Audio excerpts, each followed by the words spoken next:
teach you absolutely nothing about budgeting, saving, investing. Schools exist to manufacture consent and ignorance. That's why. See, you going to like say a financial advisor or something and asking them, hey, what do I do with my money? That gives them, for the most part, a fake job where they can handle your money for you. Just like all bankers, governments, etc., they see everything as theirs, and that you are simply just a player in their game. Anytime they want to change the rules, they do. And the manufactured obedience for most people, that's what ends up happening. The school design is designed to reward obedience and punish disobedience, right? It doesn't teach discernment. This is why I keep pointing out that things like Monopoly, games like Monopoly, teach kids how to play it and then tell them that, hey, these are the rules in Monopoly, but there's nowhere on the board does it say you can't steal from anybody. True story. If you read the rules of Monopoly, nowhere in there does it say you can't steal from anybody. Nowhere in the rules does it say that you can't, rob the bank. Nowhere in the rules does it say that. Okay? So, you say, well, but it's implied. No, it's not. Who said that's implied? Nowhere do I see on the box that says you may not rob the bank. No, in fact, it says if the bank runs out of money, print more. It's exactly what it says. So, the reason that people aren't taught this stuff, particularly young people, is because young people, kids in particular, they approach money in the beginning philosophically, which is why, right? That's why kids do this. Kids do that whole why thing. And remember, schools exist to get kids to stop asking questions, not to get the questions answered, not to help them answer the questions, but to get them to shut up, to get them to stop asking questions. Because if you ask too many questions, eventually you will be asked to leave. That is a reality. Okay, of almost every system, whether it's corporate, government, banking, doesn't matter. If you ask enough questions of why, unless you are, seated at the, what George Carlin called the big club, and you ain't in it, it's not a big club. It's actually a fairly small club. And no, you're not in it. So you'd know if you were in it. And it's usually reserved for people who are complete psychopaths, right? Just who have no conscience whatsoever at all about anything. And that's who it's typically reserved for. Now, so that's pretty heavy to drop on kids, right? Especially when kids start asking questions of why. So, and then of course also on top of that, about 99% of adults don't have an answer to that question, right? Like if you ask an adult, if you're a little kid and you ask an adult, like, why do we need to have money? Something like that. Just something simple. Politics aside, we're not into the political or the geopolitical. We're just talking about like a really simple question, like why we need money. That's a very generic question. Most adults don't have an answer for that. Nothing worth listening to anyway, because most adults don't know, right? So the money aspect comes from, because certain money, if you ask enough questions, you're going to find out it's a scam.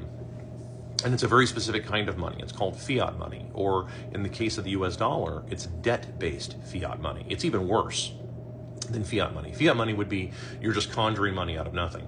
Debt-based currency means that it's not conjured out of nothing, it's conjured out of debt. And it is a debt that there is no way by which to ever pay back. By definition of the way that the US dollar operates, there is no way to pay that back. Kids, when they're younger, can figure this stuff out. You wouldn't think that they would, but remember, kids are simple. And they see scams very quickly, just like that whole Emperor's New Clothes thing. Kids are simple. They take the world at face value because that's what they have to work with, right? It takes schools to undo that. It takes schools to get you to ignore your own eyes, your own common sense. That's exactly what schools are designed to do. And reward the obedience aspect, right? So, you didn't ask any questions. Good. Okay, now you can be rewarded. Here's a cookie. This is just the truth. This is how it is. This is why people are not taught this stuff. You're not profitable to the rest of the people who own all of those dollars, who own all of that system, right? And you can say but it's capitalism or communism. I have been over this dozens of times on my channel. I don't really respect any of the isms at all, any of the isms, because they are systems. They are systems, they're farming systems or farming techniques. They are not free market commerce, which would happen organically. That is a normal thing. Just like money exists out of the necessity to be able to keep track of something. Okay, it's a scorecard if you want to think of it in those terms. Okay, so the US dollar, for example, is a debt-based fiat currency that has not only no intrinsic value, it has no mathematical value either. And the mathematical value, I would argue, is even more important than the so-called intrinsic value. And for my gold bugs is why I use that word intrinsic, so you're welcome, guys. But yeah, this is why this stuff is not taught or taught about to anybody when they're younger in particular. It doesn't help their system. It doesn't help their system by you not being in debt either. It's very important that you go into debt. And they make that very clear. Like, oh no, you have to go to school. And then when you get out of school, you're going to go to school again. And then when you get out of high school, then you're going to go to super school, where you're going to learn something, but this time you're going to pay a lot of money. And if you don't have any money, it's no problem. Just sign all these contracts and you can never get out of this. You get to pay for it forever. We used to call that indentured servitude. There was a really simple word for that. It was called slave. It was one syllable, and we used to call it that for the longest time, but then we changed it to indentured servitude. Now we say, oh, it's student loan payments. We just keep adding syllables to this nonsense, right? It's euphemisms is all it is. So by understanding how money works, they lose all of their customer base. They lose all of their insurance premium payers, because insurance premiums, as I've been going over this last, I don't know, 2 weeks or so, I've been talking about this with people, at least on my channel, that insurance is mathematically not possible. It is an unworkable Ponzi scheme. It has to take in more premiums than it pays out in claims, but the claims that it claims that it's going to pay out are always more than the premiums that they take in. There is no mathematical way to do that. Not without conjuring money, not without, once again, ripping off the bank in our monopoly example, okay, or just printing more out of nothing.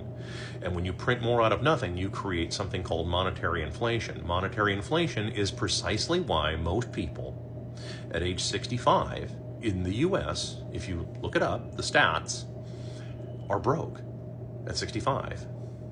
Assuming they're still alive, okay, they have usually nothing. The majority have nothing by that age, even though they worked their entire life, even though they did their working, you know, the so-called peak earning year, or the earning years, which is between, I think, like usually between 20 and 65.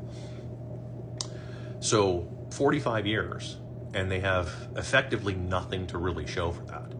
Now you could say that, well, they have maybe the boomers have like the $2 million house. Yeah, that's assuming that it's actually worth $2 million. And by the way, that's usually an inflated value that's ridiculous that nobody would pay.